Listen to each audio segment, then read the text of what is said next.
Pakistani youth کے اگر آپ اس وقت ٹرینڈ کو دیکھیں یا اس کو فالو کریں، آپ کو ان سے امید ہے؟ آپ ہماری یوتھ کو کس طرح انالائز کریں گے، اسپیشلی جین زی آگے آ رہی ہے، اس سے آپ کس حد تک ہوپ فل ہیں؟ دیکھیے میرا خیال یہ ہے کہ یہ جو جین زی ہے یہ اصل میں ہماری جو پچھلی نسل تھی ان کے کچھ اعمال اور ان کے کچھ افکار کا نتیجہ ہے۔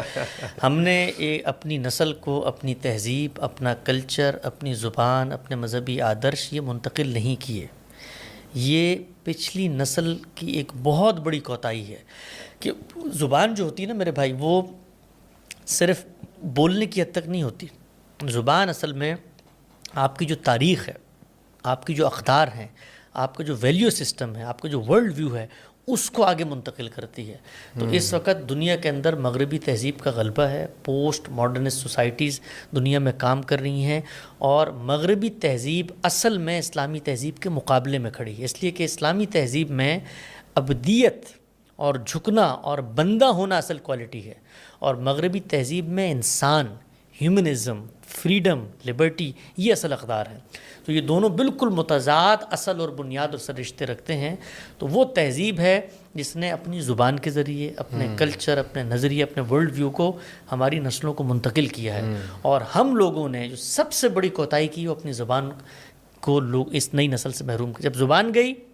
تو جو اعلیٰ اذہان ہیں، جو اعلیٰ اقدار ہیں، ان سے ان کا رشتہ کٹ گیا، تاریخ سے رشتہ کٹ گیا۔ تو اس وقت جو آپ کو جین زی نظر آتی ہے، یہ ایسا نہیں ہے کہ یہ کوئی بکٹوٹ گھوڑ، یہ اصل میں ایک اور تہذیب کے پروردہ ہیں، اور اس تہذیب نے ان پہ محنت کی ہے۔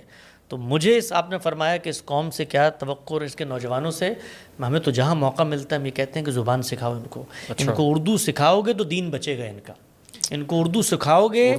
تو تمہاری اسلامی تہذیب بچے گی، اس لیے کہ اس تہذیب کو بچانے کا کام بڑے اذہان نے کرنا ہے، مولانا مودودی نے کرنا ہے،